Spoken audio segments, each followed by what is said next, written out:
Apologize for the technical difficulties that forced us to start 3 minutes late. Shame on us. We'll each wear part of the blame, 33.3 repeating percent of the blame. This show is presented by BetRivers, and we have a great slate today. I'm excited to talk hoops. I know Matt and Jim are. Jim, takeaways from yesterday, some good games. What do you think? No other takeaway than Texas Tech, man. I know they didn't win, but I just thought they were mega impressive on the road. They took some big punches from KU, kept battling back. Arguably should have won that game in the first overtime, but Ochai Agbaji hit an absolutely nuts shot to send it to 2 OT. I didn't love what Shannon did down the stretch, or not down the stretch, but like literally the last couple possessions where he pulled up from prayer distance rather than trying to get to the rim. But that aside, Matt, this team is tough. They're deep. They play incredible defense, and the offense had a little more juice yesterday than I expected, partially because of Shannon returning. So Texas Tech, totally legit. Agree. Those Big 12 teams continue to impress. There's really been no, like all of a sudden turn for the worse, with TCU kind of climbing up the ladder now. K-State has made their headway. Iowa State, well documented. Yeah, there are no gimmies in that conference. Jim, I'm going west for my way. The Aztecs of San Diego State. I'm just more perplexed with this conundrum than I am impressed. I think I'm impressed, Kai. But then you look at the resume, and there's not a ton to hang your head on there. Is this the same San Diego State team that we're always going to see, that we've always seen in the past? Number 2 defensive efficiency in the country right now. Number 1 in conference play.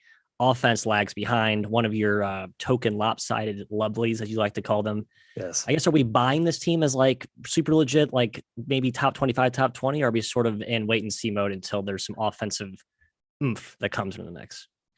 I buy it. They just had 80 points against UNLV, so that's a little bit of an offensive. I know. Indictment on the Revs. Yeah. Indictment on the Revs. Got to defend. I buy San Diego State. That's my San Diego State take. I agree. I think I want to buy into as well. So my takeaway, the Colonial standings are ridiculous. UNC Wilmington is now 6-0 atop the league standings. I think they were picked 9th in the preseason, and Northeastern is down at 0-8, last place. Pretty sure they were the preseason favorites heading into the year.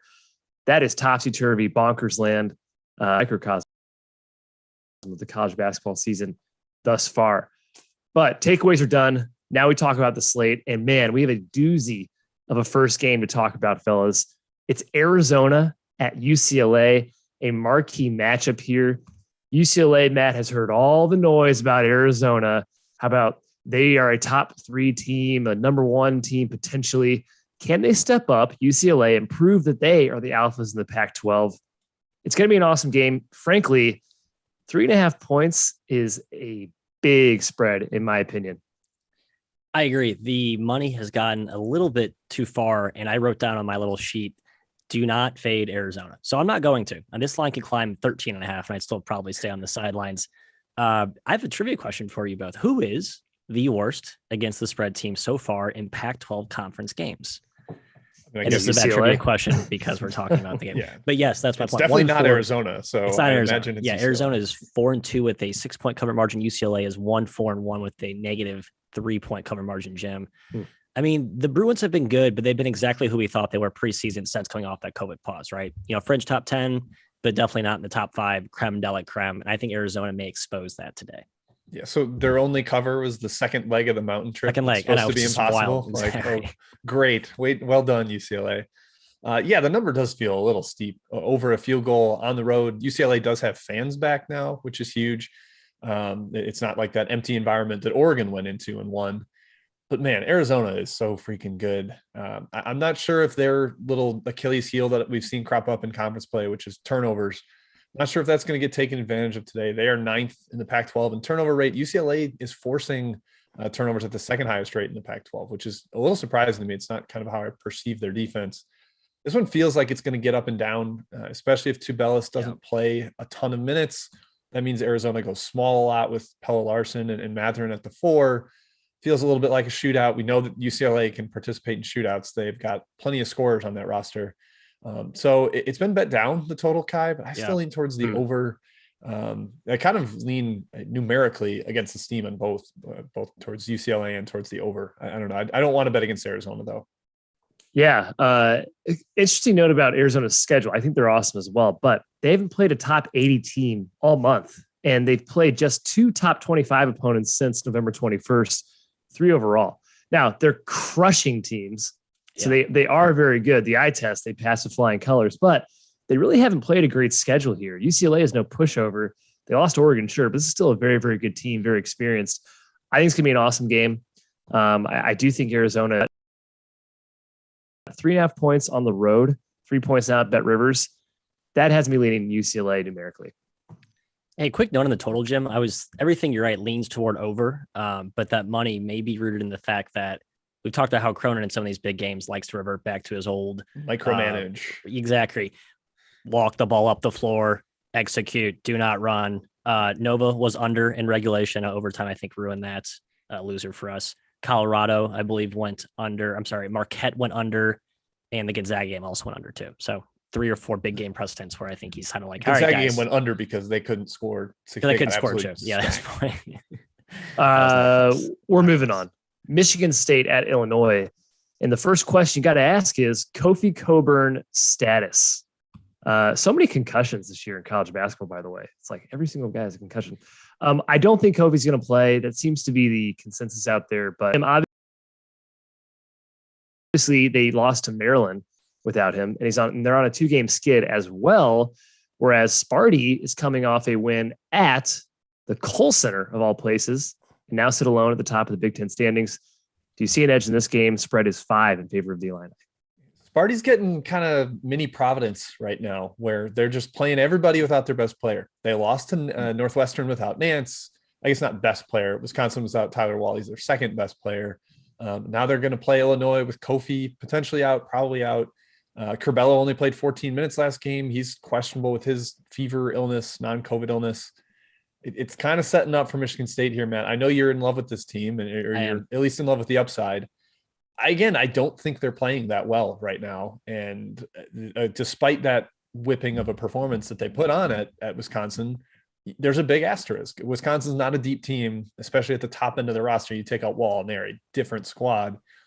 Still, if Illinois is shorthanded, getting 5, unfortunately, I do think Michigan State's probably the right side there. Yeah, it's come down, right? Opened at 6. Now it's actually 4.5, even 4 in a few shops. But yeah, that's 2. As someone who wants to back Sparty, you mentioned, Jim, I am a Sparty guy, and I don't know if that's completely biased. I don't really have any roots to the East Lansing. Actually, I did work on a project East Lansing for about 6 weeks. Yeah, you've been to the heart, baby. arena. You've been there. Shouts to Sparty. And our fellows over at Sleepers. I know they rep the green and white pretty hard there. Kai, I just can't take it at plus 4.5. I know if Kofi's out, it's certainly enticing. But Michigan State doesn't really have that bruising front line. We can go inside and get buckets at will like they've had in the past. We like their front court. It's just a different front court this year. So I'm going to belabor something. So if you think Kofi's out, you still think Illinois, with possibly limited Curbelo too, is better on a neutral. Is that fair to say? Wait, sorry, hold on. But back that up. I have this.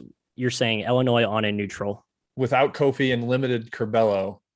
You think Illinois is still better on a neutral? Because otherwise you got to be leaning towards Michigan State, right? I am. No, I think it's just come down too low. I am. I do think Illinois is still the better team, but I think it's very close. Probably closer than most people have in their minds, Guy. Man, without Kofi, I would think Michigan State's probably the better team, right? If there's no Kofi here, you got to lean Michigan State. If he's in, I think he destroys Michigan State, but I don't think he's going to play. Illinois should be super up for this game. They know Michigan State's in first place in the Big Ten. They're trailing behind by a game and a half game, whatever it is. But without Kofi, can't trust him. For me, it's Sparty or nothing. Next game, Big 12 country. Texas is going to TCU. Texas needs to be careful, Matthew. They're not a shoe-in right now for the NCAA tournament. They could really use a road win here, which would be a Q1 win, I do believe. Texas, 2-3 straight up on the road, 1-4 against the spread, and TCU has been impressive to start Big 12 play. What do you make of this game? I keep harping on this point, but I'm looking at Trey Mitchell's box scores. Basically, since he returned from that, I think was it COVID or injury or both, combination of both? COVID, yeah. Right? Okay. Yeah, 24 minutes last game. Most he's played since January 1st against West Virginia. Had 12 points. He looked like productive in that game, and it was the best I've seen him play, I think, since the Seton Hall game earlier in the year where he just dominated the Pirates. I think that's a key kind of, leverage point to watch there if you're looking to back the Longhorns. But Kai, I'm not, man. The Horned Frogs are legit. They're playing well, and this is a team that's right on the right side of that bubble conversation. I think Jamie Dixon knows after a couple of years of mega struggles with injuries, he now has that team that's right on the cusp of an NCAA tournament bid. And this is kind of that marquee win, one of many of the Big 12 offers that they can add to the old resume. So I think the spot, even though you're getting Mitchell healthier back, I think the spot actually leans TCU. Yeah, I'm going to expand on that Mitchell stuff or kind of tangentially off of it. Dylan Disu's playing like 10 minutes a game. Andrew Jones got benched, played 12 minutes last game.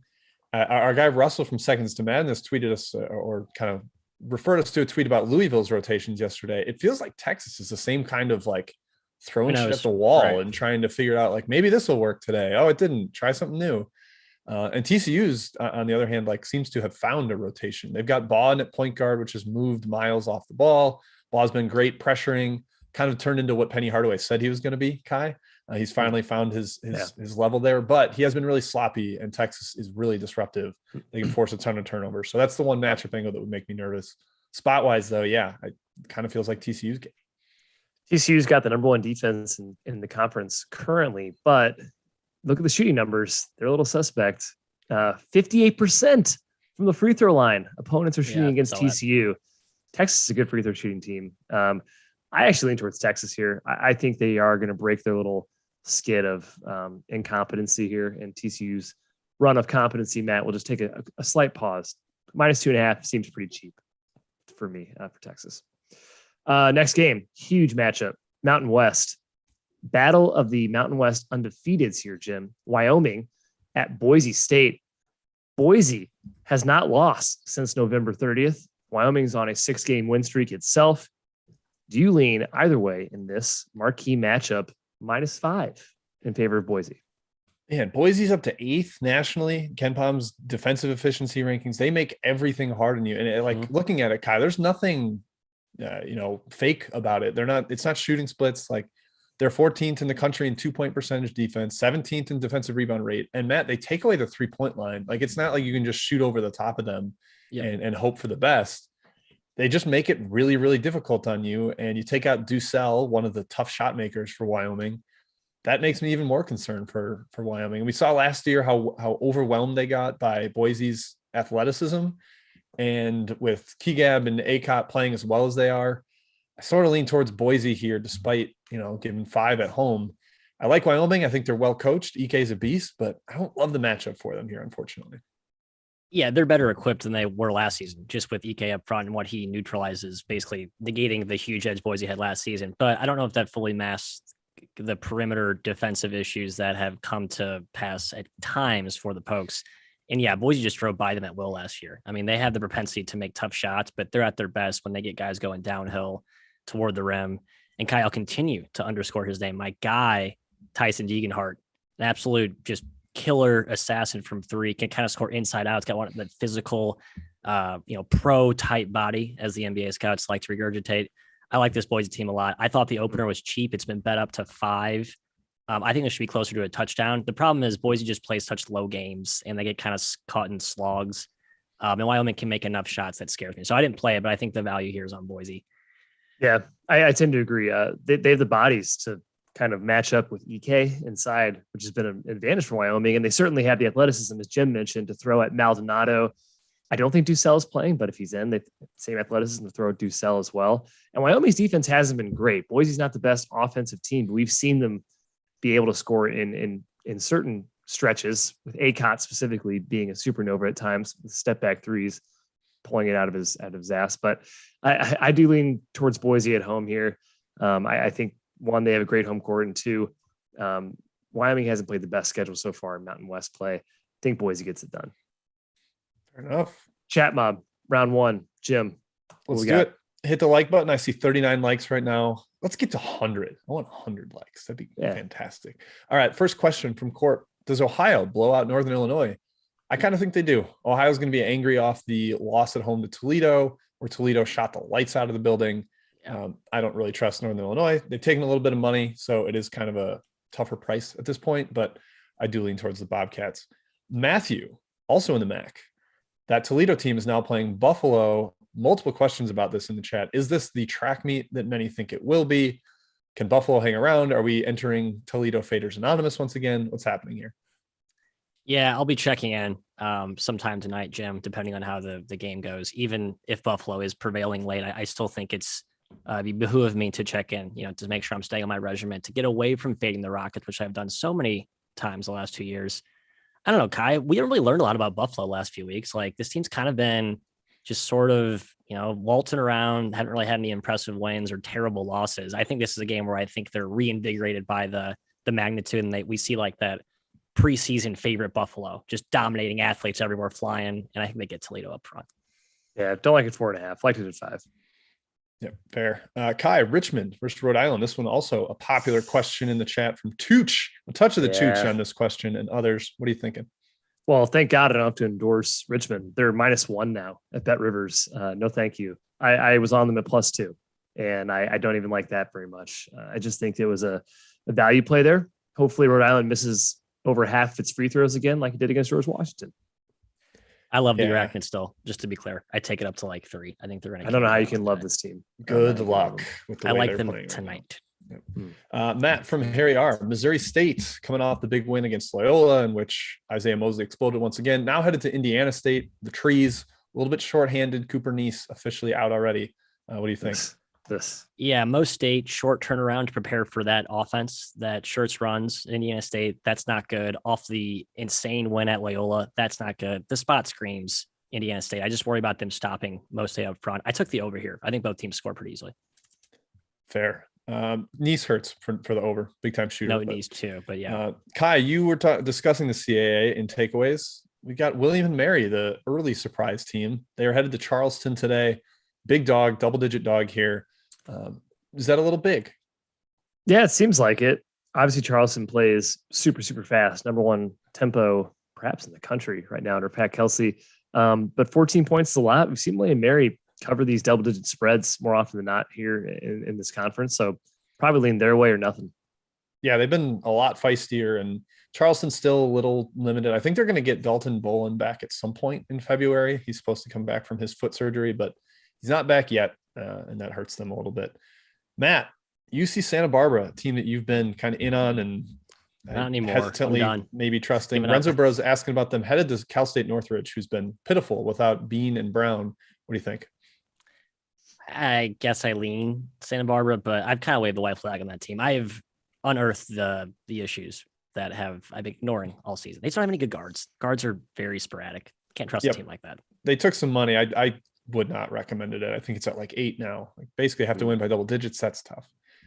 Kai from Matt Akers, Nevada, headed to Colorado State. We know Adam Thistlewood, a starter for the Rams, is out for this one. Do we continue trusting Nevada, even though it's burned us most of the time? Nope, not me today. I'm staying away happily here. Colorado State's awesome. Nevada is frustrating. I was on them against Fresno, which worked out, but they tried to blow the game. I mean, shooting within like 5 to 10 seconds of the shot clock with 2 minutes left, up like 5. I do not understand this team. Steve Alford's only got one gear, man. Yeah. It is frightening, Jim, how they wanted to give that game away. So no, thank you on Nevada. Speaking of Fresno, Kai, that was also asked about, but we're going to holster that for best bets, aren't we? Yep. Winky. Fresno, New Mexico coming in best bets. Matt from Chris Garvin. We'll go back to the outline after this one. The ACC, Syracuse heading on the road to Pitt. They blew out Pitt at the Carrier Dome. Kind of a bad matchup. Pitt doesn't really strike you as a good zone offense. Right. We see that same thing again today. Yeah, I think I took Pitt in that first matchup, and I learned very quickly. Too. And it's like, oh, yeah, wait, Jeff Capel solving zones isn't really a great recipe. So I wrote that in the old notepad, and I learned my lesson. So staying away today. If Ithiel Horton was not in legal issues, like shooting against that zone would be very helpful. But yeah, that's a problem. All right, Kai, let's go back to the outline. I will continue gathering questions. Let's talk Mississippi State at Kentucky, an SEC matchup here. Jim, it feels like kind of a bludgeon for me for the Cats off the Auburn loss. They have a woe mode that Mississippi State lacks, quite frankly. But Ty Washington, he is out for this game. Does that matter? And who do you like?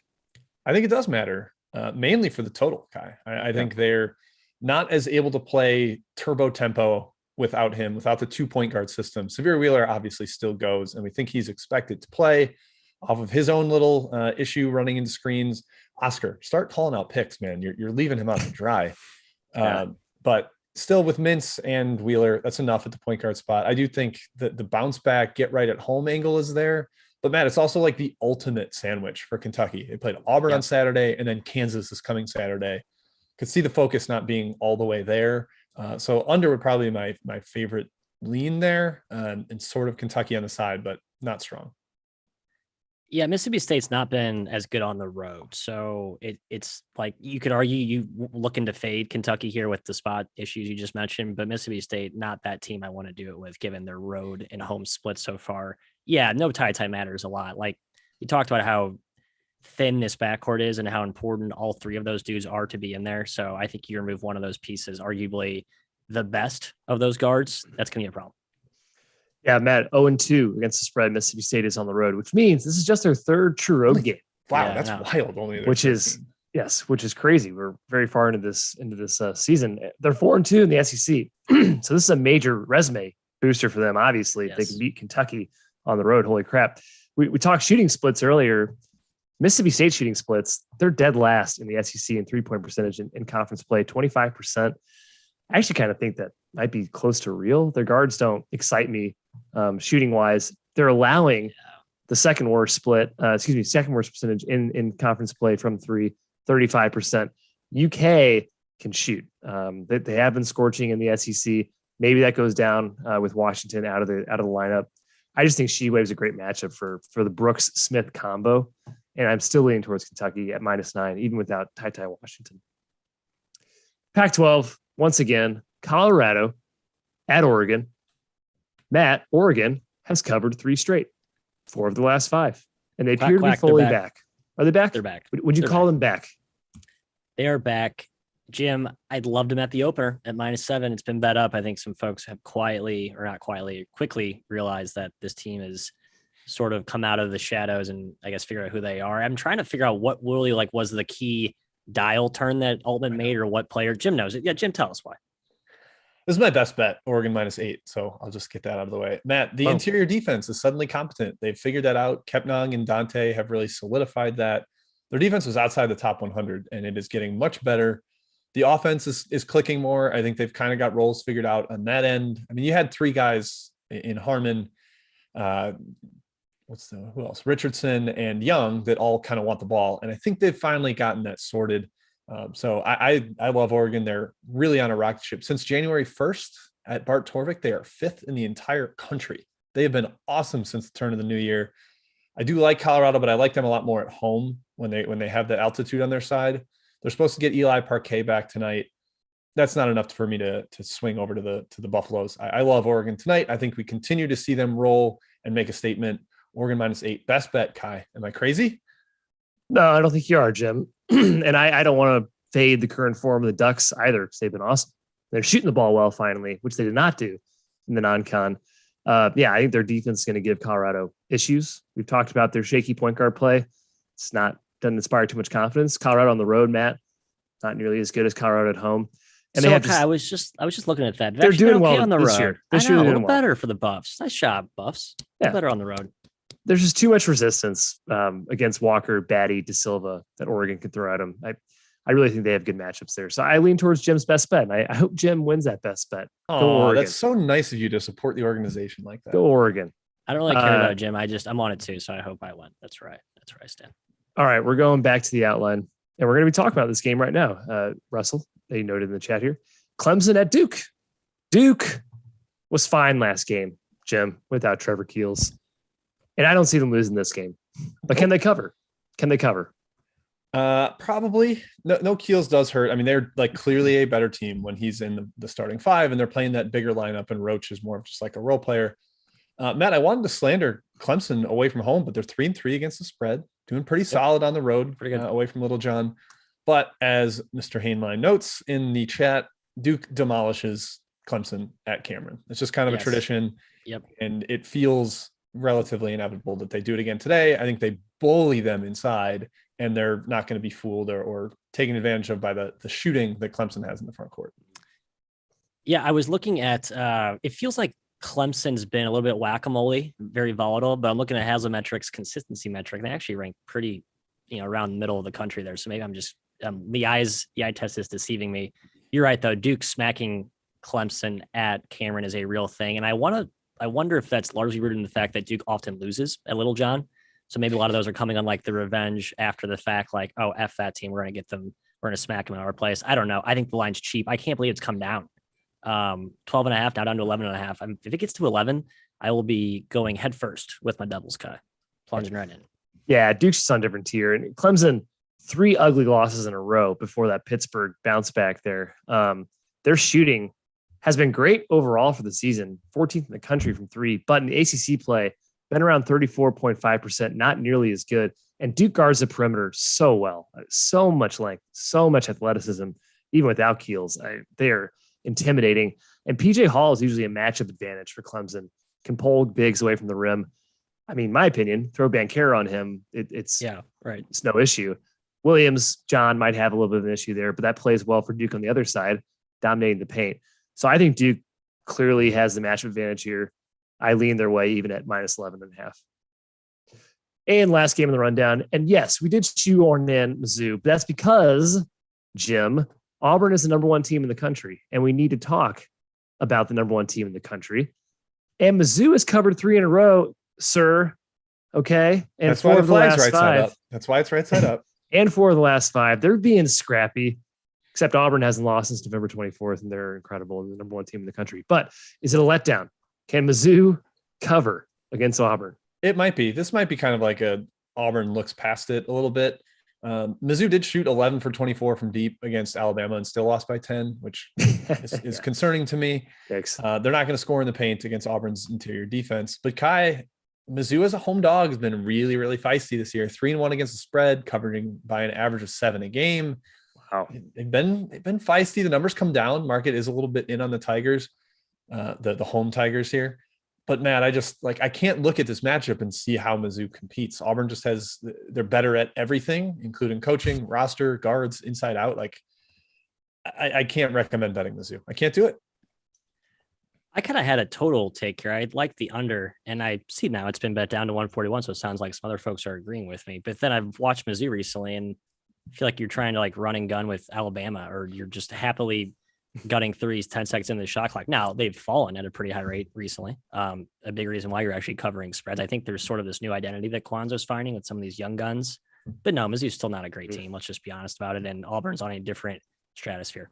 I think they're getting lucky. Mizzou shooting a little luck bit. Factor. Yeah, a little bit of a luck factor. Can you see them guarding Jabari Smith or Walker Kessler? I do not, frankly. Kobe Brown going to body him up front. Huge mismatches on both those edges. No, Kobe Brown has no edge here.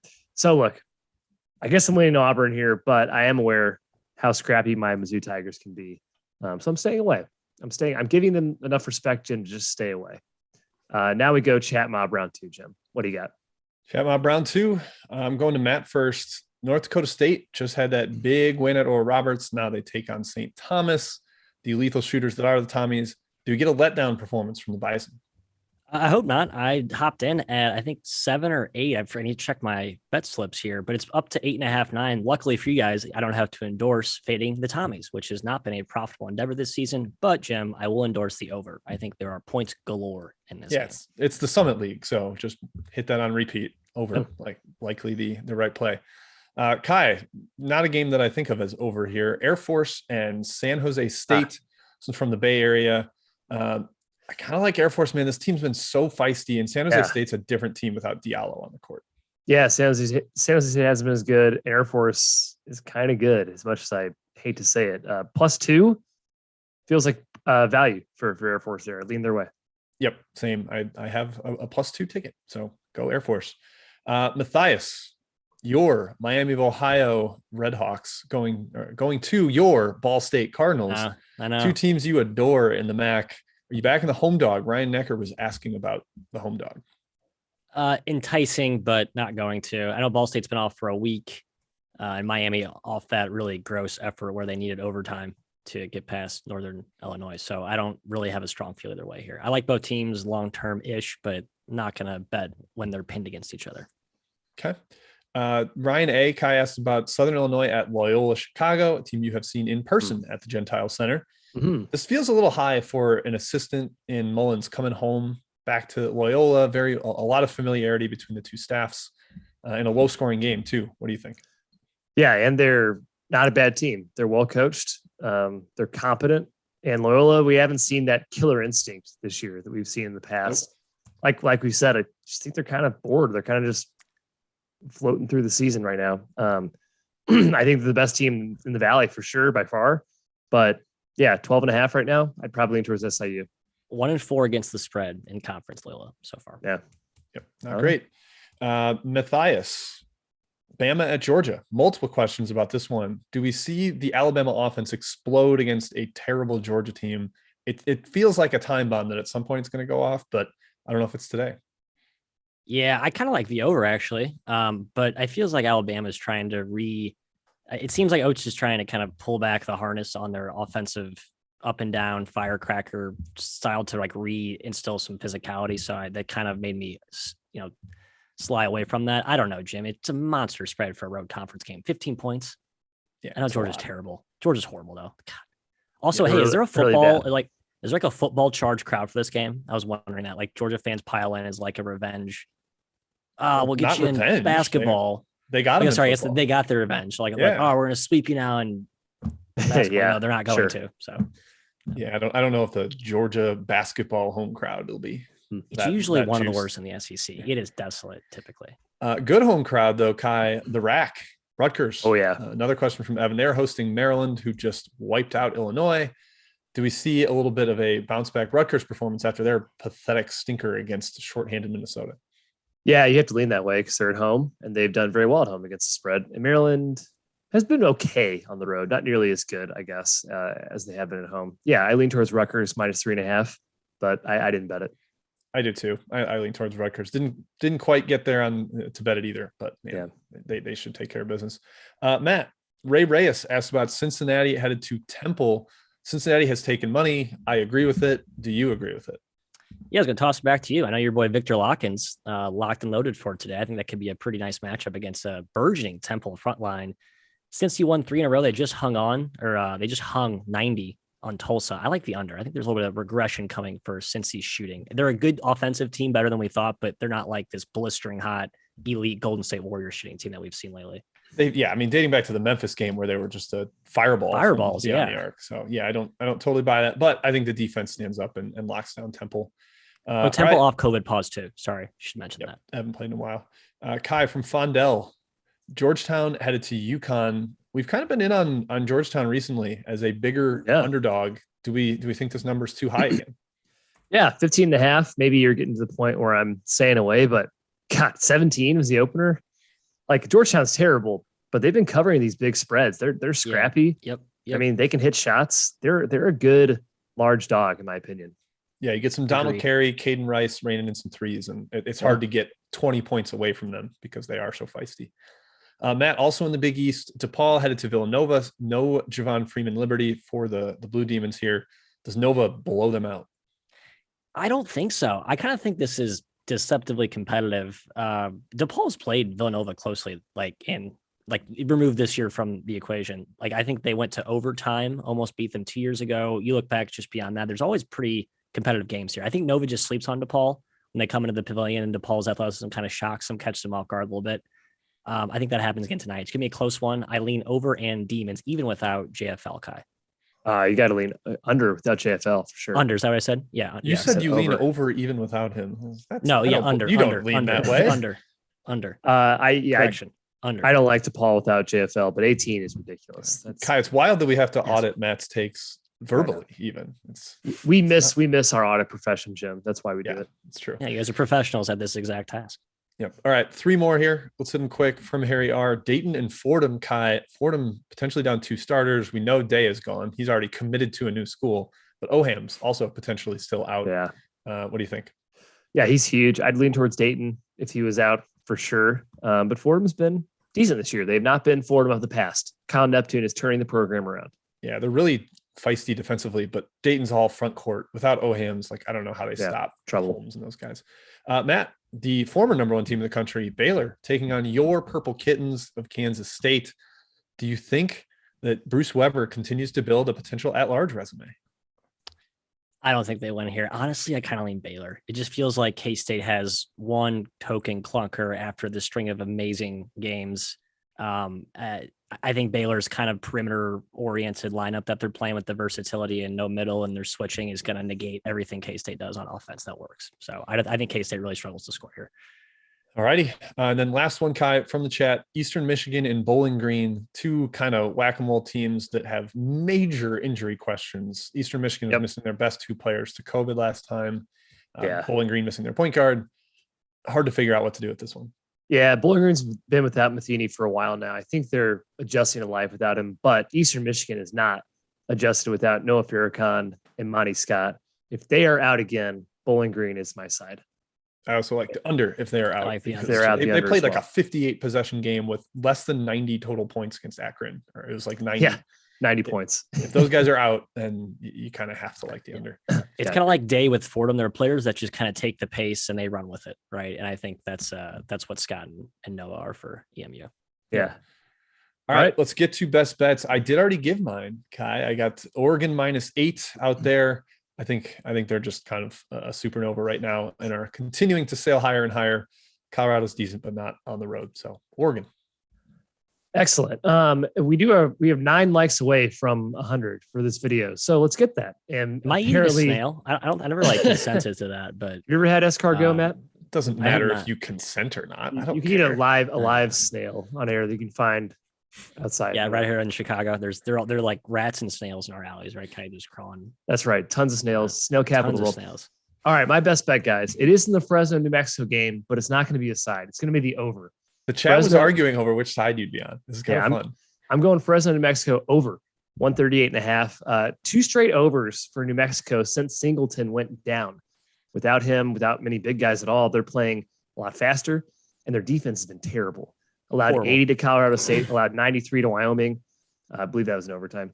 And Fresno, surprisingly, has hit 3 of the last 4 overs as well. They play pretty slow, but I don't think they're going to mind running a little bit with the Lobos, and their efficiency in this game should be very, very high. So Mexico, Fresno over 138.5, best bet. How we have inside scoop that Fresno had travel issues. Oh, so yeah. Perhaps they play a little sloppier without having to get a lot of practice time in. Yeah. I wanted to thank you, Jim, for divulging that. I like New Mexico. I added it based on that intel that we had, that they had some mega travel concerns getting to the pit. New Mexico at home usually is a pretty good bet. That's a good home crowd, good home court advantage for sure. All right, my best bet. I think most people probably looked at the board, and if you know betting tendencies of mine, it was pretty easy to sniff out where I was going. But it's time for the Saints to go marching in again, fellas. And the Siena fellows are traveling to, well, actually staying nearby. That they just played in the Big Apple over the weekend, presumably probably staying around, going to head to Iona for their big crack at the preseason favorite Gales. I think Iona's awesome, but 15.5 points is just a massive number. Yeah. I feel like I said that last night when Arizona State went to USC, but hopefully this one turns out a little better. Well, hopefully, Matt, there's no personnel out. Arizona State missing. Yeah, Lawrence was. Lawrence was the one we didn't know at Showtime. That's Heath's probably should have ignored Heath. Whatever. Hey, hindsight betting is easy. It's so easy. It's awesome. Hey, thanks for the likes, guys. Thanks for tuning in here. Yeah, we'll get those snails up for Matt tomorrow or whatever. We'll be back tomorrow with another show at noon Central. BetRivers, thank you again for presenting.